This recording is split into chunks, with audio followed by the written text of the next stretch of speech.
Hello, Assalamu alaikum. This is again Yusuf Khan in front of you. Okay, dear student, आज हम फिर जो है बात करते हैं लेक्चर नंबर 17 और टॉपिक वही है introduction and period number third element. ठीक है, हम S and P block element में अभी तक काम कर रहे हैं। ओके, तो ये आज तक पीरियड थर्ड एलिमेंट और जनरल इंट्रोडक्शन में हमारा लेक्चर नंबर 17 है, जिस पे हम मुख्तलिफ एंगल से बात कर रहे हैं ताकि आप में किसी किस्म की कमी ना रहे। ओके डियर स्टूडेंट, पहला क्वेश्चन क्या कहता है? Substance may exist as giant structure which have. तो सुन ले इसको, मैं एक्सप्लेनेशन यहां देता हूं। पहली बात तो ये है कि बहुत सारे स्टूडेंट्स को शायद ये पता नहीं है कि जायंट स्ट्रक्चर और डिस्क्रीट मॉलिक्यूल्स में क्या फर्क है। तो ये समझ ले, देखे, जायंट स्ट्रक्चर वो होता है जो बड़ा स्ट्रक्चर हो, आयंस का हो। जायंट स्ट्रक्चर वो होता है, और वो तीन किस्म के हो सकता है, आयोनिक और मेटालिक और जो है कोवेलेंट। आयोनिक जायंट स्ट्रक्चर वो होता है जिसमें आयंस हो, मसलन पॉजिटिव और फिर नेगेटिव और फिर पॉजिटिव और फिर नेगेटिव, ऐसा कंटिन्यू होता है, सिर्फ एक डायरेक्शन में नहीं, हर डायरेक्शन पॉजिटिव नेगेटिव आयंस का एग्रीगेशन होता है। और ऐसा मॉलिक्यूल ऐसा सब्सटेंस फ्री एग्जिस्ट नहीं करता है, इनके हर पॉजिटिव हर नेगेटिव किसी और के साथ लिंक होता है, आगे लिंक होता है। ठीक है, और हर तरफ लिंक होता है, ये नहीं है कि एक के साथ लिंक हो फिर अगले के साथ नहीं होता है, हो जाते हैं। तो इनको हम कहते हैं जायंट आयोनिक स्ट्रक्चर। इसी तरह मेटालिक स्ट्रक्चर, आप जब आयरन देखते हैं, कोई और देखते हैं, for example iron iron iron, तो हर तरफ इनके साथ अपने एटम अटैच होते हैं। अगर आयरन का टुकड़ा ले ले, उनमें हर तरफ आयरन एटम कनेक्टेड होते हैं थ्रू आउट मेटालिक बॉन्ड। ठीक है, तो ऐसे को हम कहते हैं जायंट मीन बड़ा। और कोवेलेंट, अगर आप देखें सुने समझे, अगर कोवेलेंट बॉन्ड है through out, for example diamond, ठीक है, इनमें थ्रू आउट क्या है? कोवेलेंट बॉन्ड है, थ्रू आउट कोवेलेंट बॉन्ड है। तो ये भी ऐसा नहीं है कि एक बाउंड्री है और वहां तक एक मॉलिक्यूल है और फिर आगे दूसरा मॉलिक्यूल है और इनके बीच में intermolecular force. No, throughout क्या है? ट्रू बॉन्ड है। Throughout intramolecular forces है, इसमें भी throughout intramolecular forces है, इसमें भी throughout intramolecular forces है। तो इन शॉर्ट वर्ड्स, इसमें इन सब में ट्रू बॉन्ड्स होते हैं। क्या होते हैं? इन सब में क्या होते हैं? True chemical bonds. और सिर्फ एक जगह पे नहीं कि एक जगह पे हो, थ्रू आउट। इसको हम कहते हैं जायंट स्ट्रक्चर। इसके बरक्स डिस्क्रीट मॉलिक्यूल होते हैं, डिस्क्रीट मॉलिक्यूल्स। तो मेरे स्टूडेंट्स समझ ले, डिस्क्रीट मॉलिक्यूल्स अलग अलग दाने दाने, जैसे ये मार्कर है मेरे पास, ये अलग अलग है, दाने दाने हैं। ठीक है, तो हाँ, इनके अंदर बॉन्ड होते हैं, ट्रू बॉन्ड्स, लेकिन जब ये मॉलिक्यूल एक अपने बॉडी एक यूनिट है और फिर अगला ये यूनिट है, यही दो यूनिट आपस में इंटर मॉलिक्यूलर फोर्स के साथ अटैच होते हैं, इसी तरह जारी रहता है। फॉर एग्जांपल मैं मिसाल ले लूं, आप समझ जाएंगे। अगर मैं वाटर ले लूं, HOO, तो ये देखिए वाटर मॉलिक्यूल है, और अगर मैं एक और वाटर मॉलिक्यूल ले लूं, ये भी है। अब आप ये भी जानते हैं कि इसका ये पार्शल नेगेटिव पार्ट, ये पार्शल पॉजिटिव पार्ट, ये पार्शल पॉजिटिव, ये नेगेटिव, ये पॉजिटिव। अब अगर ये मालिक्यूल आपस में कनेक्टेड है तो कैसे कनेक्टेड है? Through intermolecular forces. ये मतलब ये है कि ये एक बॉडी है, एक यूनिट है, और ये एक यूनिट इस यूनिट के साथ थ्रू ट्रू बॉन्ड कनेक्टेड नहीं है, हाइड्रोजन बॉन्डिंग है, इंटरेक्शन है। तो सिर्फ ये वाटर में नहीं, आयोडीन है, I2 तो I2 और I2 ये आपस में through London dispersion force connected है। अब I2 के अंदर ट्रू बॉन्ड है, लेकिन यूनिट दूसरी यूनिट जो कनेक्शन है वो थ्रू इंटरमॉलिक्यूलर फोर्स है। इसी तरह CO2 कार्बन डाइऑक्साइड, अगर एक मालिक्यूल ले ले, अगला मालिक्यूल ले ले, तो थ्रू क्या है? Through London dispersion force connected है। HBr ले ले, HBr हाइड्रोजन ब्रोमाइड, तो एक हाइड्रोजन ब्रोमाइड दूसरे हाइड्रोजन ब्रोमाइड के साथ through dipole dipole force connected है। तो जब एक बॉडी अलग अलग बॉडी हो और वो इंटरमॉलिक्यूलर फोर्स के जरिए कनेक्टेड हो, ऐसे सारे सिस्टम को फिर हम क्या कहते हैं? फिर हम ऐसे सिस्टम को, जब मैंने बताया, इनको हम कहते हैं ये डिस्क्रीट मॉलिक्यूलर फॉर्म में है, डिस्क्रीट मॉलिक्यूलर फॉर्म में है। तो होप आप समझ चुके होंगे। Now come back to the question तो बड़ा आसान हो गया। Substance may exist as giant structure, giant structure के शक्ल में पाए जा सकते हैं। कैसे? Number first, ionic bond, yes मैंने बात की। मेटालिक बॉन्ड, इनमें मेटालिक बॉन्ड हो थ्रू आउट, यस। और कोवेलेंट बॉन्ड, यस। डायमंड जानते हैं ना? जानते तो नहीं, जानते हैं लेकिन देखा नहीं है। ओके, ऑल ऑफ देम, तो इनमें जवाब कौन सा आता है मेरे पाकिस्तानियों? जवाब आता है ऑल ऑफ देम। ओके, अगला क्वेश्चन क्या कहता है? Which one is most acidic oxide? Okay, बड़ा आसान क्वेश्चन है और ऑलरेडी हो चुका है। ऑलरेडी इस किस्म के क्वेश्चन कुछ हो चुके हैं। तो सबसे पहले आपको ये पता हो कि मुकाबला किसका है। देखो, ऑक्साइड तो है, ऑक्साइड है, लेकिन किसके ऑक्साइड है? सिलिकॉन और फास्फोरस की। तो मेरा शॉर्ट में पॉइंट बता दूं, जब नॉन मेटल के ऑक्साइड हो वो एसिडिक होते हैं। तो ये मैं बात कर चुका हूं। नॉन मेटल ऑक्साइड जो होते हैं वो एसिडिक होते हैं। तो मेरा मतलब ये हुआ कि सिलिकॉन डाइऑक्साइड, फास्फोरस ऑक्साइड और वो फास्फोरस पेंटॉक्साइड जो है, वो तीनों जो है एसिडिक तो है क्योंकि नॉन मेटल के ऑक्साइड है। लेकिन हमारा क्वेश्चन अगर आप देखें, क्या लिखते हैं, क्या पूछते हैं? मोस्ट एसिडिक कौन सा है? कंपैरेटिव क्वेश्चन है। तो अब हमने मोस्ट एसिडिक क्या सोचना है। तो जब मैं सिलिकॉन और फास्फोरस में कंपैरिजन करूं, तो phosphorus is more non metallic. Phosphorus इस तरफ है तो वो नॉन मेटालिक कैरेक्टर ज्यादा है। तो फास्फोरस में आ गया, सिलिकॉन को छोड़ दिया, ऑप्शन डी को भी छोड़े तो ऑप्शन ए को भी बाहर कर दे। तो इन दो के बीच में मुकाबला हुआ। अब मैंने एक लेक्चर में आपको शायद बात की थी कि जब इनका ऑक्सीडेशन स्टेट जितना हाई होता जा रहा है, अब इनका ऑक्सीडेशन स्टेट कितना आ रहा है? +3 आ रहा है, और इसका ऑक्सीडेशन स्टेट +5 आ रहा है। तो जब इनका +3 आ रहा है और इनका +5 आ रहा है, तो मैंने एक बात कही थी कि जितना इनका ऑक्सीडेशन स्टेट बढ़ाते हो, नॉन मेटल भी हो और ऑक्साइड हो, तो उनके एसिडिक स्ट्रेंथ में इजाफा होता जा रहा है। अब अगर मैं ये वाला ले लूं, ये इनको जब आप पानी से रिएक्ट करा दे तो ये बनाता है H3PO3, और अगर आप ये रिएक्ट करा दे वाटर के साथ तो ये बनाता है H3PO4।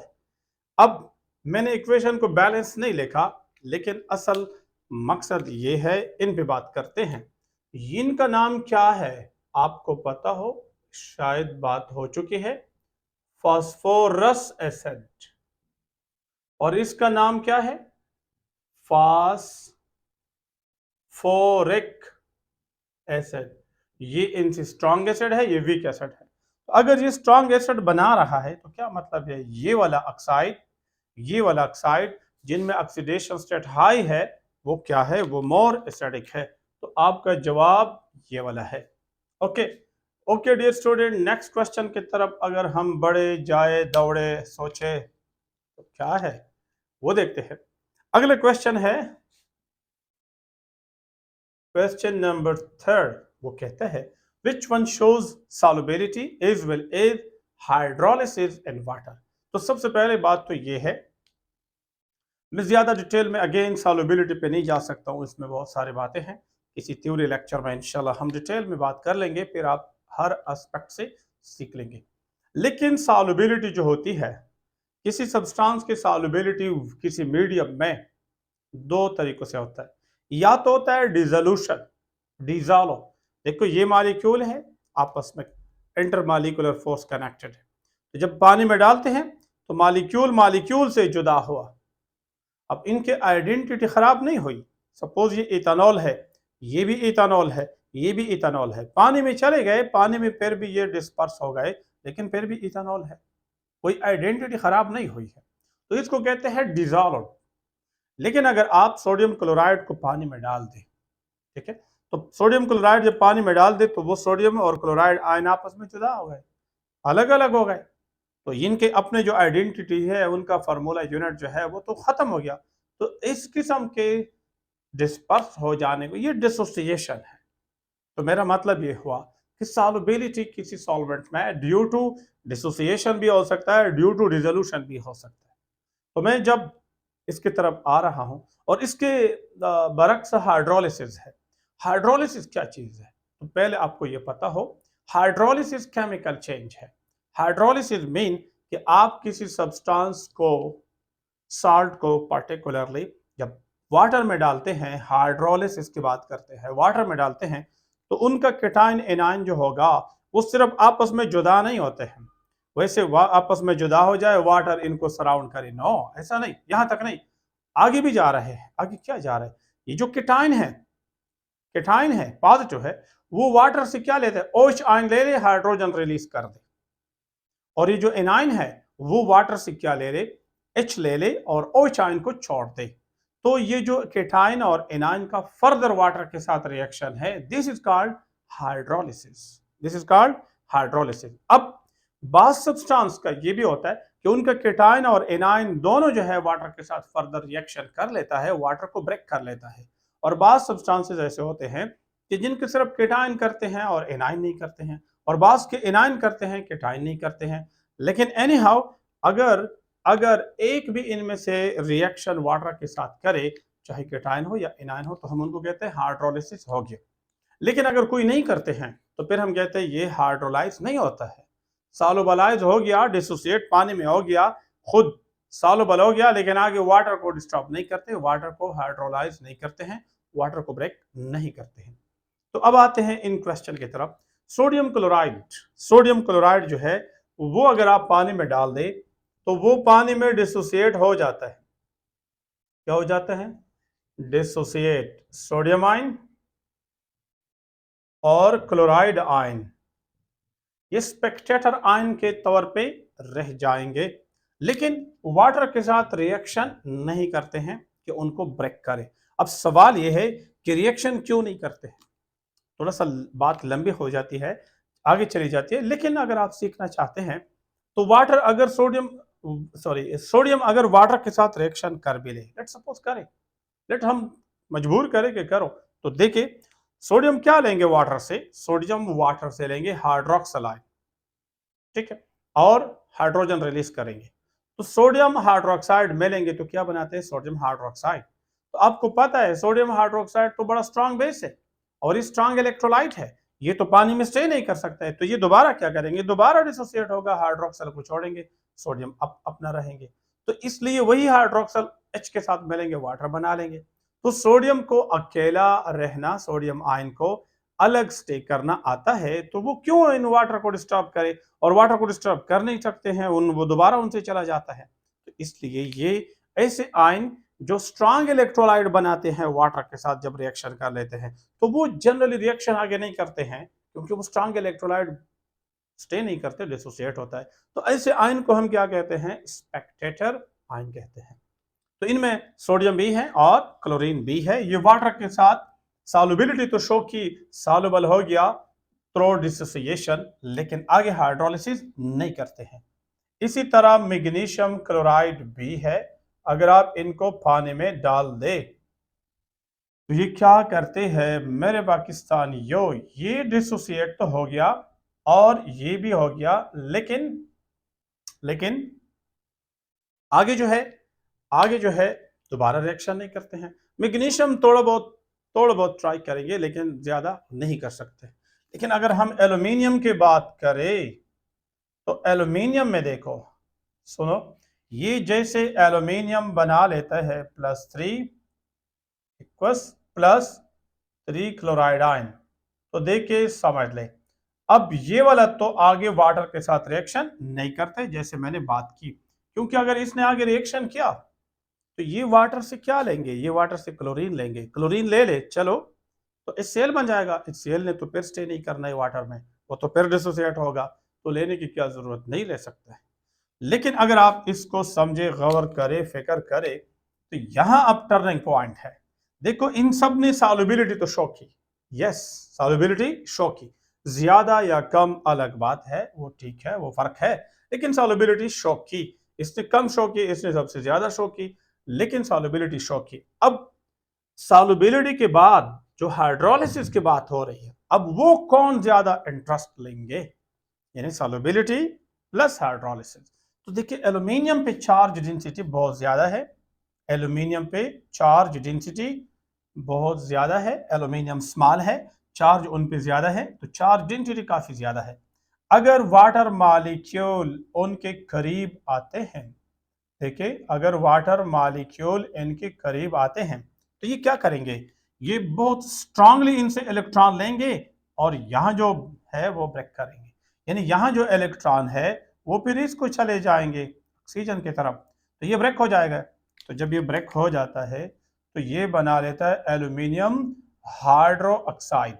लेकिन अगर ये वाटर मॉलिक्यूल में 3 ले लो तो फिर ये 3 बना लेंगे, प्लस प्रोटॉन जो है वो रिमूव कर देंगे। तो याद रखें ये क्या करेंगे, ये वाटर को ब्रेक कर लेते हैं। क्यों ब्रेक करते हैं, ये अट्रैक्शन इन पे ज्यादा लगाता है, नेगेटिव पार्ट जो होगा हाइड्रोक्साइड उनको खींच लेता है, क्योंकि इनको जरूरत ज्यादा है नेगेटिव का।